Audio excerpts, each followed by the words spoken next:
Shalom semuanya, apa kabar? Senang sekali saya Ingvi Rizky Ramadan bisa menjumpai teman-teman lagi di akun kesaksian rohani saya.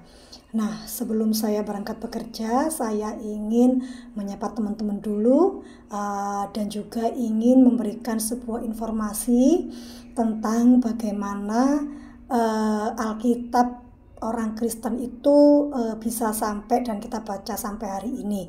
Karena banyak yang mengatakan atau menanyakan kepada saya di kolom komentar bahwa Alkitab yang saya baca itu bukan asli, bukan merupakan teks asli dari Alkitab yang sebenarnya. Nah, tetapi saya tidak mencantumkan siapa yang bertanya itu. Maksudnya tidak mencantumkan nama atau pemilik akun. Mengapa?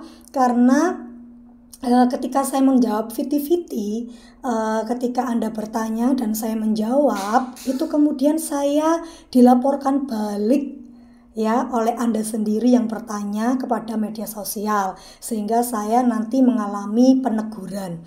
Jadi saya agak bingung Anda yang bertanya, tapi ketika saya menanggapi, Anda sendiri yang melaporkan saya. Ya, tapi tidak mengapa, saya tetap bersyukur apapun yang terjadi karena Tuhan yang menyertai saya. Nah, kembali ke topik dari pertanyaan yang lumayan banyak ya, bagaimana proses pembuatan Alkitab orang Kristen.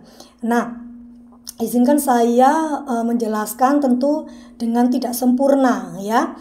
Nah, Alkitab itu adalah firman Allah, tertulis dalam 2 Timotius 3 ayat 16 ya. 2 Timotius 3 ayat 16, Alkitab adalah firman Allah. Dan Alkitab ini ditulis oleh 40 penulis. Ya, ditulisnya oleh 40 penulis dengan rentan waktu 16 abad dari 3 benua yang berbeda. Jadi bukan satu waktu, bukan satu penulis dan bukan dengan satu benua atau tempat saja. Tetapi Alkitab ini ditulis oleh 40 penulis, ya, waktunya 16 abad dari 3 benua yang berbeda. Nah, lalu bagaimana proses pembuatannya? Ya, kalau sampai ada di tangan kita saat ini bisa menjadi sebuah Alkitab seperti ini, ya. Jadi proses pembuatan Alkitab itu semuanya diilhamkan oleh Roh Kudus, ya. Firman Allah ini diilhamkan oleh Roh Kudus ya melalui 2 proses, yaitu pewahyuan dan pengilhaman. Ya, nanti kalau saya terangkan lebih dalam lagi, pastinya semua akan bingung gimana sih ya. Ya, jadi proses pembuatannya itu diilhamkan oleh Roh Kudus. Nah, tapi prosesnya sendiri itu ada 2 macam ya. Ada pewahyuan dan juga ada pengilhaman ya. Nah, bedanya apa nih? Bedanya kalau pewahyuan itu penulisnya itu sebenarnya nggak ada dalam kejadian itu. Ya, tapi Roh Kudus memberi penyataan. Ya, misalnya siapa? Misalnya Musa menuliskan penciptaan, Musa menuliskan kitab Kejadian. Kan Musa belum ada dalam kejadian itu, belum ada dalam penciptaan. Tapi Musa diilhamkan oleh Roh Kudus untuk menulis kejadian itu. Ya, itu namanya proses pewahyuan. Kemudian kalau proses pengilhaman itu inspirasi ya, yaitu penulis ada dalam kejadiannya dan Roh Kudus menuntun untuk menuliskan kejadian itu. Ya, jadi penulisnya ada tuh waktu itu. Oh, kejadiannya kayak gini, penyaliban Yesus kayak gini, kebangkitan Yesus kayak gini. Nah, Roh Kudus mengilhamkan.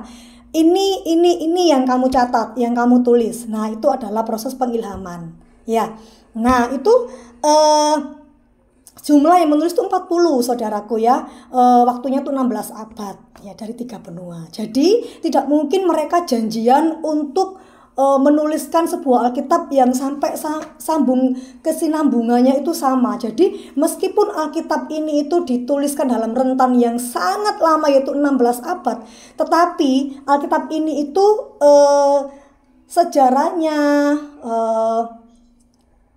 tentang apa, berbicara tentang apa, itu semua nyambung. Mengapa? Karena memang yang mengilhamkan adalah Roh Kudus. Ya. Nah, kemudian oke, saya lanjut agak cepat sedikit ya karena waktunya di ini kan dikit ya gitu. Nah, perjanjian lama itu kan dituliskan dalam bahasa Ibrani Ya, kemudian di perjanjian barunya dituliskan dalam bahasa Yunani. Terus gimana? Kok bisa sampai Alkitab itu bisa kita baca sekarang? Nah, belum sampai situnya, kita mesti ngerti dulu. Penulisan Alkitab ini kan sudah lama banget, ya, sudah berapa ratus tahun gitu kan. Nah, tentunya penulisan Alkitab ini tidak dituliskan secara pengetikan seperti kita sekarang ngetik lalu di print. Ya, tidak juga belum ada mesin ketik. Jadi mereka itu menulis itu pakai tulisan tangan. Kalau dulu itu juga belum ada ballpoint. Ya mungkin dengan tinta. Ya mungkin dengan bulu-bulu itu loh, bulu burung. Ya terus dicelupkan ke tinta, dituliskan ke kertas. Dan kualitas kertasnya juga tidak seperti sekarang, mungkin itu seperti kayak di kulit-kulit binatang gitu. Nah, akhirnya beberapa ratus tahun itu mungkinkah teks aslinya itu bisa kita dapatkan sampai hari ini? Ya, saudaraku, kitab-kitab lain juga itu merupakan salinan, merupakan sebuah pencetakan ulang dan dibanyakkan, ya. Nah, lalu kemudian bagaimana dengan teks asli Alkitab itu? Jadi seorang budaya Ibrani, ya, orang Ibrani itu memiliki budaya yang membentuk sebuah kelompok. Ya, terbentuklah sebuah kelompok dalam budaya Ibrani, ya, yaitu merupakan sekelompok orang yang menyalin Alkitab. Jadi ada sekelompok orang itu yang bertugas dan bekerja untuk menyalin Alkitab dari teks asli kepada teks-teks yang banyak gitu loh, disalin dengan banyak. Dan penyalinannya juga dengan tulisan tangan, ya.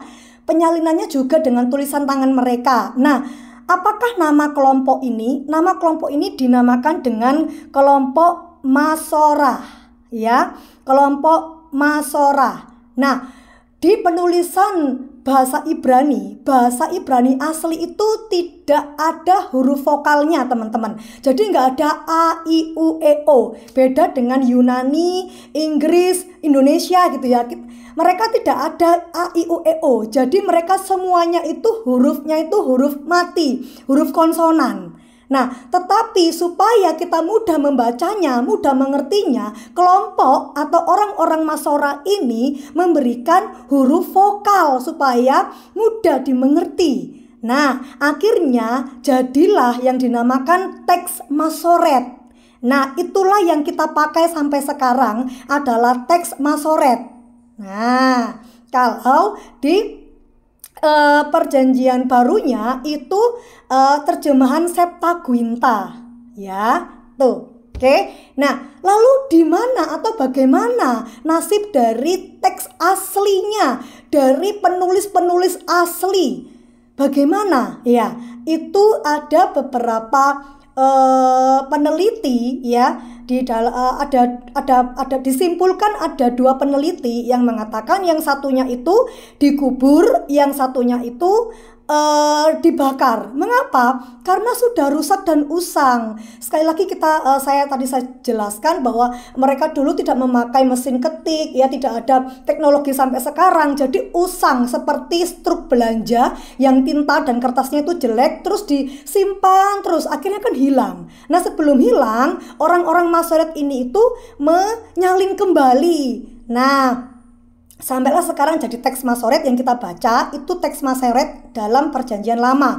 Kalau perjanjian barunya itu memakai Septuaginta, ya. Jadi teks aslinya itu menurut penelitian dibakar dan dikubur, tetapi menurut dosen saya yang sudah pernah ke Israel, saya belum pernah tapi saya berdoa dalam nama Yesus saya bisa ke Israel. Itu ada sebuah gua itu yang ditemukan itu teks-teks asli itu, tapi ya sudah sangat rusak, usang dan tidak bisa dibaca. Nah, itulah yang terjadi. Alkitab yang orang Kristen baca sekarang itu dari teks Masoret tentu tidak mengubah salinan, tidak mengubah teks asli, hanya menyalinkan saja. Jadi yang kita baca tetap asli, tetap diilham.